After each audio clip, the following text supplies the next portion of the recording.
Welcome back, everyone. World Questions is a BBC radio debate series in partnership with the British Council, giving citizens around the world a voice on issues that affect their lives. And guess what? They've made a stop in Jamaica.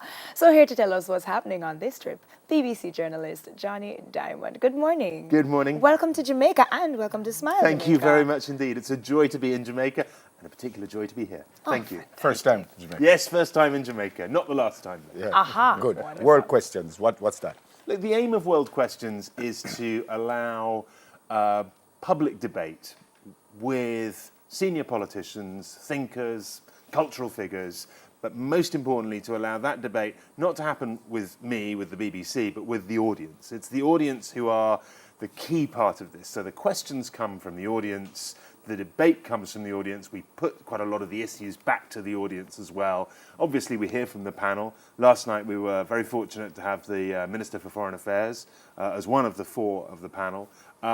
We put the questions to the panel. We let them debate it. We let the audience have their say as well. So we try and have a lively debate, an intelligent debate, and a probing debate. I think that's what we got. Do you kind of vet the questions because you don't want me to come in and say, well, you know, I like how the minister looks or something crazy? I mean, you know, there's always some kind of choosing process. Right. We get people to write out their questions. Okay. We group them in topics. We always make sure if you get a lot of questions on one topic, then a question goes from that topic. Right. So there's a bit of choice, but the key thing is it really does come from the audience. Okay. Have you found that any great change has occurred from any of these debates? Well, you know, I'm not sure change comes as quickly as that. And, you know, a lot of politicians are quite cautious. The Minister for Foreign Affairs was quite cautious last night. But it's a gradual process. And what's been really lovely is people have come up to us afterwards, members of the audience have come up to us afterwards and said, we love this format. We love the way that you get the politicians on the spot, that we make the politicians accountable, and that we let the public speak directly to them.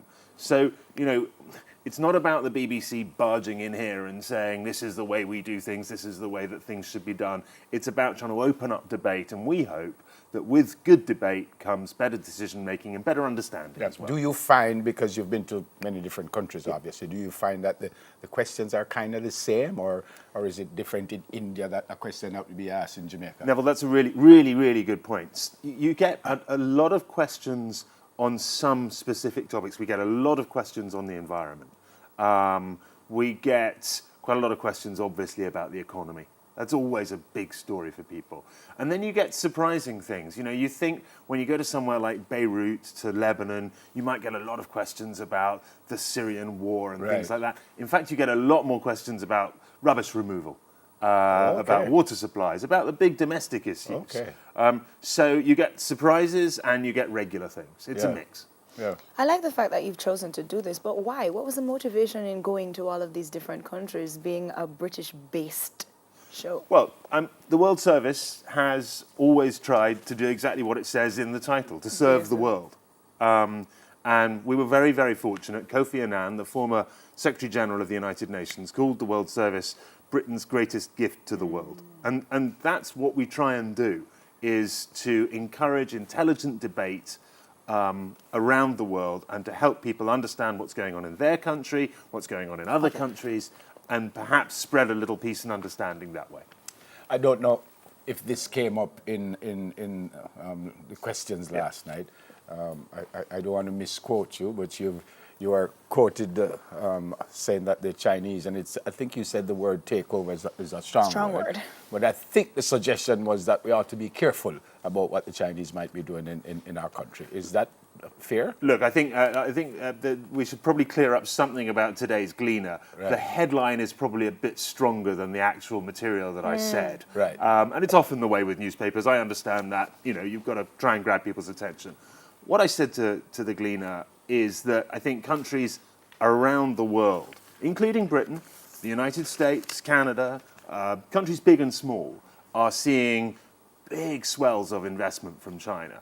And there is wariness around the world about what China wants, whether it's in developing countries or richer countries, whatever it is. In Britain, there's a big debate about technology, about Chinese technology, and about the national security risks there. I know there's a debate here in Jamaica. Now, I was saying, you know, Jamaica didn't fight for its independence to give it up to America, to give it back to Britain, to give it up to China. And so it was the discussion. And I think that's a discussion that's going on Definitely. all around the world about what China wants. And China is acting in a new way. But no one does anything for nothing in this world. Do you have a they? personal opinion on this? On Well, what I mean, China wants? What China wants? I mean, China wants to get rich quick, I'm sure. Who doesn't? Everyone wants the best for their citizens. It's just about whether or not that works within a world order. That's all. So I think, the wariness is there in nearly every country that is seeing this kind of Chinese investments and Chinese growth. And it's the speed of it that I think makes people think, oh, we've got to work out how to handle Should be this. concerned a bit. Yeah. What option would you have countries take when presented with this kind of investment from China? I think for every country, it's always going to be different, and I can entirely understand. I was around University of the West Indies, and I saw the new medical facility there that I think has been paid for with Chinese investment. It's stunning. Who's going to say no to that? Okay, it's just I guess it's just about all countries coming from their own different perspectives. Like I say, Britain is concerned about its national security issues with new technology. All countries are going to look at it from the different perspectives of what they want to get out of the investment and how much they're prepared to give as well. Is ulterior motive a good phrase here? Well, I mean, like I say, no one does something for nothing, Right. does Okay. it? Brexit. And forgive my ignorance, because I thought you had left the European Union, and apparently there's going to be another referendum, or what's going on with Possibly. that? Okay, so we voted to leave Right. back in 2016, about 2.5 years Why ago. though? Why you wanted to leave in the first place? Well, Did you vote to leave? Look, forgive me. I'm a journalist. I do a lot of this back in Britain. I'm not going to talk about my personal opinions. Is that all right? Yeah. Oh, Sorry. definitely. That's fair. Definitely. That's fair. We're just messing with you. Britain voted to leave. It was presented, I think, to the people as perhaps a rather more simple process than it actually is. It's an incredibly complex process with a number of different trade-offs, how much access we want to European markets compared to how much control we want over our laws and our borders. So it's incredibly complicated. But you're an independent country. Why can't you just say, we're gone? Because we have commitments that have built up over the 40 years of Okay. membership with the EU. Okay. Hugely complex commitments. These are trading agreements. Like Jamaica has trading agreements. right. It's complicated. Yep. Extracting yourself from that and at the same time re-establishing a market with Europe is complicated. Okay. So it's going to stay complicated. And this is the Yeah, we have to go. Final question. Now that you get your answers from all across the world, what happens now? Now you hear how Jamaicans feel about the environment and everything. What do you do? Well, with look, that? I take that knowledge away and build on it for the next show, build on it for the next time that we come back to Jamaica in any shape or form. Okay. It's a continual building process and it's a continued process of debate. I hope each country can learn from another and the debate goes on. Great to meet you. Really great to meet you. Thank you very much indeed. And enjoy the rest of the time. Thank you very much. BBC journalist Johnny Diamond. That's an incredible name, by the way. I know, right? I don't mind Couldn't Neville have a. Sakina, you know. Oh, you I think couldn't that's have. pretty good. Diamond, I think that That's one. an incredible that one name. takes I it. think I'm going to change my name. I'm Johnny Diamond. It's like I'm You can't. You I'm a can't. star. You stick with Yeah, Neville. I'm a It's star. good. I just You're a star say it, anyway. folks. I'm Johnny Diamond. Ah, God. Okay, what's next? They say your diamond body is just some workouts away. I don't know about that. Oh, yes. If you can't have the name, you might as well have the body. Cords has what you need to set up your home gym. We're going to show you what they have when we get back from the spanking brand new Studio B. Soon come. Stay with us, please.